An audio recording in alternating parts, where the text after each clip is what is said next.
cause of our forces, of our army, are there in the battlefield situated at the highest altitude of the world, where even the oxygen is so scarce that those who are shouting anti-national slogans, holding posters of Afzal Guru and Maqbool Bhatt close to their chest, honoring their martyrdom, may not even be able to withstand those conditions for an hour even.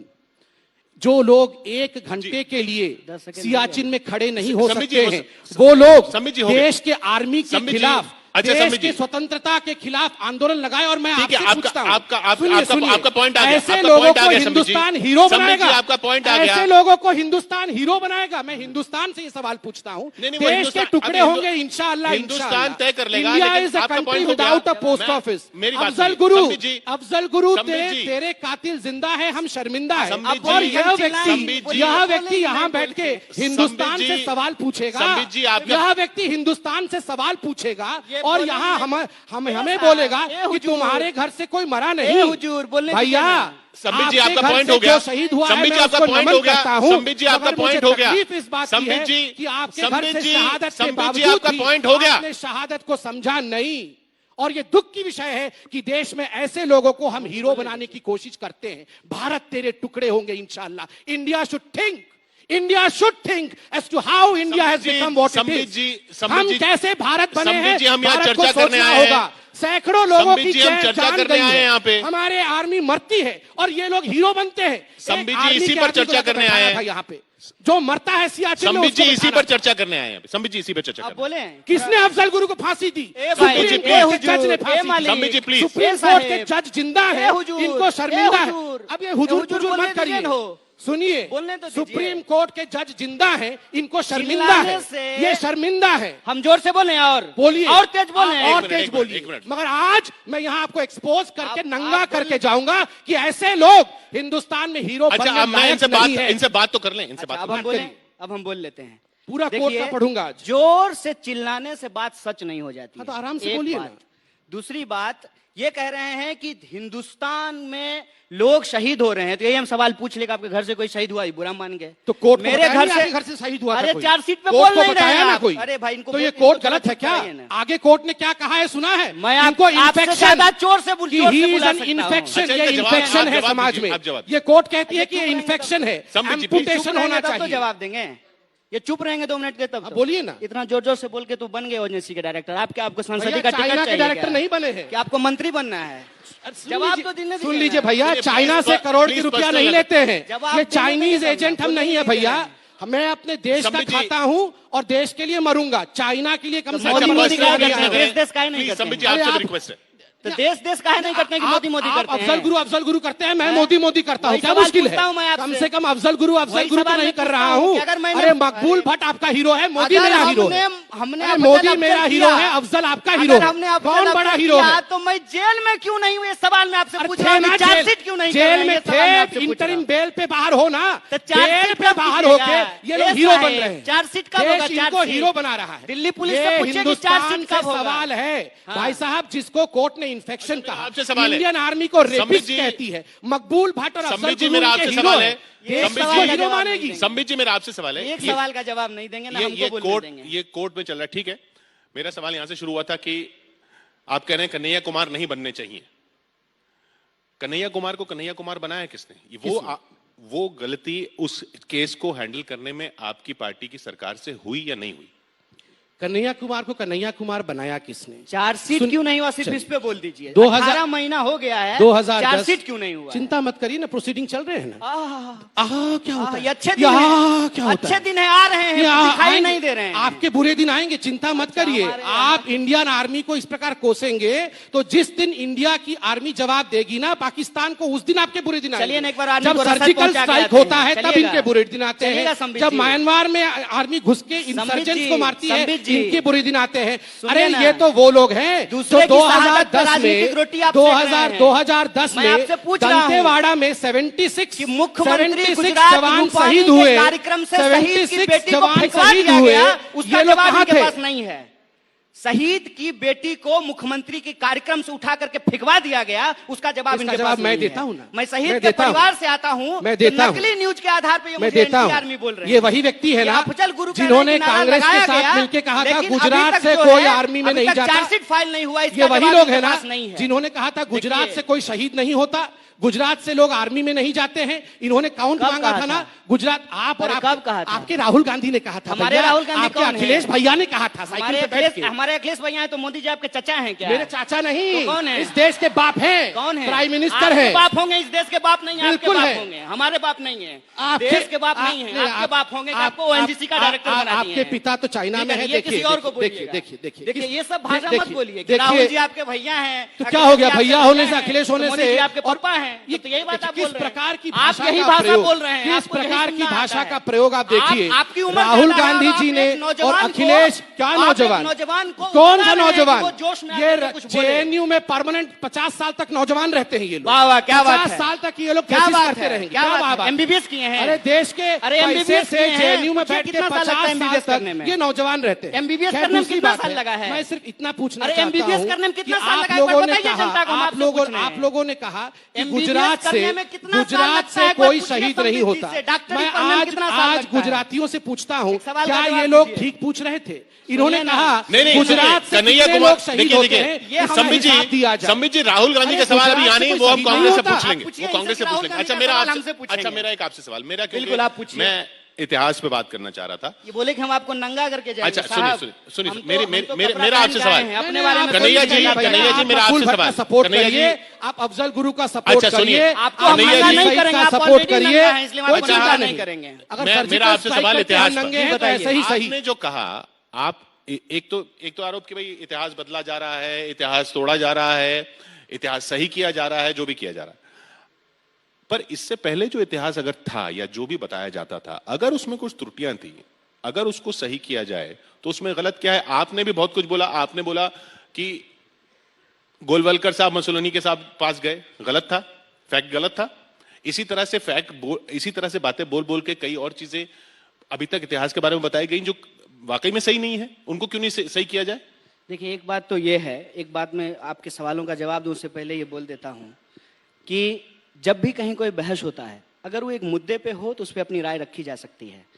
और इसीलिए जब ये कार्यक्रम के लिए आमंत्रित किया गया तो सुमित जी ने कहा कि बड़ा स्पेशल परमिशन लेकर के आए हैं, इसलिए हाँ कह दीजिए। तो हम आ गए, सुमित जी यहीं खड़े हैं। तो नहीं, और आप हम भी इसलिए walkout नहीं आ कर रहे दीजिए थे साहब। कि ये अब सुन तो लीजिए ना, नहीं, हम सुनिए इसलिए साहब। नहीं आ रहे थे क्योंकि ये चिल्लाते हैं, नहीं, बिल्कुल मुद्दों नहीं पे बात चिल्लाते। करते मैं हैं। इतिहास पे सवाल पूछ रहा हूं। इतिहास आप- पर अभी भी जो आपसे सवाल सवाल है, पूछा कि मैं तो इतिहास- शांत बैठा इतिहास था। पे सवाल आप का ये पर्सनल है कर रहे हैं। कि इतिहास हो या फिर विज्ञान हो या फिर राजनीति शास्त्र हो या पत्रकारिता हो, हर विषय के एक एक्सपर्ट होते हैं।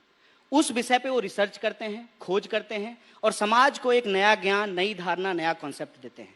दिक्कत इस देश का क्या हो गया है कि एमबीबीएस किया हुआ आदमी ओएनजीसी का डायरेक्टर बन जाता है, जिसकी कोई नहीं, देखिए, काबिलियत personal, नहीं। कोर्ट में गए थे ना, please, कोर्ट ने लताड़ लगाई ना आपको। नहीं, आप मैं कोर्ट अच्छा में गए मेरी थे। बात का जवाब दीजिए ना। मैं कह रहा हूं कि तो जब मैं आप कह रहा हूं भाषण कि देते इतिहास पे- हैं, आप भैया, भाषण दें 50 साल और वो तक ये फैक्चुअली जेएनयू में इनकरेक्ट बैठ हो। के हम कहते हैं कि बिना इतिहास पढ़ लिख कर पे- थेसिस दे सकते हैं। फिर पर्सनल इतिहास पे जो भी बात होगी वो इस देश के इतिहासविद करेंगे और इतिहासविदों के बीच में भी मतभेद होते हैं।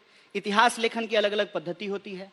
मैं समझता हूं कि उन चीजों को जो एकेडमिक सवाल है वो एकेडमिक दायरे में होना चाहिए। नहीं, पर आप उनको भाषण जब- में इस्तेमाल कर रहे हैं ना। आप अगर देखिए- कह रहे हैं कि गोलवलकर जी मुसोलिनी से मिलने गए देखिए, और उसके बाद फिर एक विचारधारा पेश करके देखिए, पेश कर रहे हैं एक उसके साथ, ऐतिहासिक- तो वो फैक्ट गलत है। फैक्ट जो गलत होता है उस फैक्ट को करेक्ट करना चाहिए और इंसान से गलती होती है, इंसान को अपनी आप गलती मानते हैं आपसे माननी गलती चाहिए। हुई? देखिए कई बार ये होता है कि आप कुछ फैक्चुअल एरर कर जाते हैं बोलते हुए, आपने कुछ डेटा प्रस्तुत किया, वो डेटा गलत साबित हो जाता है। आजकल फेक न्यूज का ये स्थिति है कि एक आम इंसान भी उसके इतिहास ट्रैप में आ इतिहास जाता तो है। फेक न्यूज की तरह नहीं होना चाहिए इतिहास ना। को लेकर के भी आज जिस तरीके से चीजें रखी जा रही हैं, इतिहासविदों का मत उससे अलग है। आज स्थिति ये हो गई है साहब कि हम किसी नहीं, भी वो तो मैं उनसे सवाल कर ही रहा हूं। मैं आपसे सवाल कर रहा हूं। मैं ये कह रहा हूं, देखिए इतिहास में अगर कोई घटना हुई भी, मान लीजिए किसी की मुलाकात हुई भी, ये तो मुलाकात हुई नहीं गोलवलकर जी की, लेकिन जो अगर मान लीजिए मुलाकात हुई भी, उस मुलाकात का उस कॉन्टेक्स्ट में कुछ और मतलब होता है। 1931 में अगर मुंजे साहब हिंदू महासभा के मुसोलिनी से मिल रहे, आपने गोलवलकर जी कह दिया, वो बीएस मुंजे थे। जी। उससे पहले 1930 में महात्मा गांधी भी मिलके आए, ये हमारे JNU के 1926 प्रोफेसर में ने रविंद्रनाथ बताया। टैगोर भी मिलकर आए। जी। तो उन्होंने भी उस वक्त तारीफ की थी। नहीं, बात लेकिन इसका मतलब ये तो नहीं कि वो विचारधारा ऐसी हो गई जो मुसोलिनी की हो गई। नहीं, बात यह है कि जब हम कहते हैं राष्ट्रवाद या हम कहते हैं समाजवाद या हम कहते हैं कम्युनिज्म, हम कहते हैं राइट या लेफ्ट, तो उसका जो जेनेसिस है, उस जेनेसिस के बारे में दो तरह की बातें कही जाती है। एक जो राष्ट्रवादी लेखन पद्धति है वो हर चीज का रूट जो है हिंदुस्तान के अंदर ढूंढता है। दूसरा जो मॉडर्न पद्धति है वो कहता है कि कुछ चीजें हिंदुस्तान में हुई, कुछ चीजें जो है वो बाहर से भी आई हैं। जैसे लोकतंत्र का इतिहास जो है उसमें ये कहा जाता है कि भारत के अंदर लोकतंत्र का इतिहास पाया जाता है, लिच्छवी गणराज्य के अंदर लोकतंत्र था। जब हम राष्ट्रवाद की बात करते हैं तो ये कहा जाता है कि राष्ट्रवाद की शुरुआत जो है वो पश्चिम से हुआ है और वहां पे भाषा के आधार पर राष्ट्रवाद की शुरुआत हुई। और भारत के अंदर जो हमारे आरएसएस के लीडर रहे हैं या हिंदू महासभा के जो नेता रहे हैं वो अपने वक्तव्यों में और अपने दस्तावेजों में ये बात स्वीकार कर चुके हैं कि हमारा राष्ट्रवाद मुसोलिनी के राष्ट्रवाद से प्रभावित है। इसीलिए मैं एक सवाल जब पूछता हूं उसके जवाब में वो लोग बताते भी हैं कि आरएसएस का जो ड्रेस है वो भारतीय परिधान नहीं है। हाफ पैंट पहले पहनते थे, शर्ट पहनते थे और काली टोपी लगाते थे, जो कि मुसोलिनी और हिटलर की जो सेना थी उसके परिधान से मिलता है। इसके अलावे जब आप अलग अलग उनके जो दस्तावेज, उनके नोट्स, उनके रेजोल्यूशन पढ़ेंगे उसमें वो एक बात को स्वीकार करते हैं कि हम उनके राष्ट्रवाद से प्रभावित थे। ये इतिहास की बात है। मैं एक पॉइंट बस करके आपके पास ही आ रहा हूं संबित जी। अगर आप नोट्स पढ़ेंगे तो 1991 के बाद, 91 इसलिए क्योंकि सोवियत एरा खत्म हुआ, उसके बाद जो लेनिन के नोट्स निकल कर आए वो भी ऐसे ही निकल कर आए कि हिटलर जो है वो लेनिन, स्टालिन और उस लाइन के हैं। तो आप नहीं जी आप लेनिन और स्टालिन का लाइन अलग अलग था। नहीं नहीं, विचारधारा बेशक अलग हो, लेकिन किस तरह से नरसंहार हुए, किस तरह से लोगों को मारना, किस तरह से 100 किसान एक बार में पकड़ के मार दिए गए और लेनिन उसके बारे में लिखते हैं। तो 1991 के बाद के अगर आप नोट्स पढ़ें तो इतिहास तो देखिए रिवाइज होता है। ऐसा नहीं है कि सिर्फ एक विचारधारा है वो उस फांसीवाद से प्रभावित थी, आप ये कह रहे हैं, तो दूसरी विचारधारा जो वो भी उसी फांसीवाद से प्रभावित थी या फांसीवाद उससे प्रभावित था। देखिए, एक बात तो यह है कि जब हम बोलते हैं फांसीवाद या राष्ट्रवाद, ठीक है, उस पे जो एकेडमिक डिबेट है और जो जनता उसको सामान्य तौर पे सोचती है उसमें कई बार आपको फर्क दिखाई देगा। एकेडमिक तौर पे आप जो एक रंग कर रहे हैं दूसरी तरफ से भी वो रंग किया जा सकता है। संबित जी बिल्कुल किया जाता है। देखिए किया जाता है। देखिए अब शांति से डिबेट भी हो रही है, मुझे लगता है वैचारिक पटल पे हम आ गए हैं और वैचारिक डिबेट आगे बढ़ना चाहिए। देखिए एक छोटा सा उदाहरण मैं आपको देता हूं, आप अभी उसको देखिए। इंडियन एक्सप्रेस ने एक आर्टिकल आज से लगभग 7-8 वर्ष पहले छापा था। 90 के दशक में वीएस अच्युतानंदन, जिनको कि कम्युनिज्म का ग्रैंड ओल्ड मैन अभी भारत में माना जाता है, उनको डिमोट किया गया था। डिमोट करने का कारण यह था कि 1962 के वॉर में जब पॉलिट ब्यूरो की मीटिंग हुई थी तो वीएस अच्युतानंदन ने कहा था कि जो इंडियन आर्मी है, जो हताहत होते हैं, उनको कम्युनिस्ट पार्टी के लोग खून दें। तो कम्युनिस्ट पार्टी के पॉलिट ब्यूरो ने बड़ी सख्ती के साथ मना किया कि कोई भी कम्युनिस्ट पार्टी का लीडर जो इंडिया का है वो खून नहीं देगा। मैंने आपके बीच में बिल्कुल नहीं बोला, पूरा 15 मिनट सुना, आपने कहा सुनना चाहिए। एक सेकंड मैंने सुना पूरा, अब मैं बोल लूं फिर आप बता लीजिएगा। आप इंटरव्यू एक सेकंड नहीं, आप इंटरव्यू करेंगे, हम नहीं बोलेंगे, वो ये न्यूट्रल है, वो इंटरव्यू करेंगे। हम तो स्वाभाविक रूप से वीएस अच्युतानंदन को इसलिए डिमोट किया गया, ये आर्टिकल अवेलेबल है, आप लोग आर्काइव से निकाल के पढ़ लीजिए, क्योंकि उन्होंने चाइना में पूछिए ना हिंदुस्तान के लोगों से, हिंदुस्तान के लोगों को, हिंदुस्तान के आर्मी को खून देने से कहा था। तो ये आप सोच लीजिए कितना अपने लिए सोचते हैं और कितना चाइना के लिए सोचते हैं। दूसरी बड़ी बात है, देखिए हमारी क्या गलती है अगर हम कहते हैं कि कश्मीर हमारा अभिन्न अंग है, ये गलती है। अरे भाई बकवास कर रहे हैं क्या आप कर रहे हैं? ये क्या बकवास कर, ये व्हाट इज लैंग्वेज? आप क्या कह रहे हैं कश्मीर हमारा अंग नहीं है? मैंने आपको 15 मिनट सुना और जब मैं 3 लाइन बोला हूं मैं बकवास कर रहा हूं। आप पैरासिटामोल के बारे में बताइए, आपका विषय वही, आप मेरे से जो पूछा गया मैं जवाब दूंगा हैं और मैं जनता के ऊपर छोड़ता हूं। होगा तो पैरासिटामोल देना चाहिए कि नहीं देना चाहिए? आप इस पे आप कौन से रेबीप्राजोल खाना चाहिए? आप कश्मीर के बारे में बोल सकते हैं, आप कोई डिप्लोमेट है? आप डिप्लोमेट हैं, आप रेबीप्राजोल के बारे में मैं क्यों बोलूं भैया? मुझसे हम इतिहास के विद्यार्थी हैं, मोदी जी की तरह इतिहास में फेल थोड़ी हो गए। मैं शांति से बैठूंगा और मेरे फ्रीडम ऑफ एक्सप्रेशन के लिए वेट करूंगा। किशोर जी आप अलाउ करेंगे तो फ्रीडम ऑफ एक्सप्रेशन, मैं लड़ाई बिल्कुल करना नहीं चाहता हूं। बिल्कुल। नंबर 1 हमारी गलती है, हमारी विचारधारा की गलती है। आप कहते हैं हम निक्कर पहनते हैं, टोपी लगाते हैं, हम निक्कर और टोपी पहन के कहते हैं कि कश्मीर हमारा अभिन्न अंग है, ये गलती है। निवेदिता मेनन और कन्हैया कुमार जी एक सेमिनार करते हैं जेएनयू में, कहते हैं कि इंडियन आर्मी एग्रेशन से कश्मीर को ऑक्यूपाई करके रखती है। ये इनकी विचारधारा बहुत अच्छी है, हमारी विचारधारा खराब है। अगर हम कहते हैं कि कश्मीर में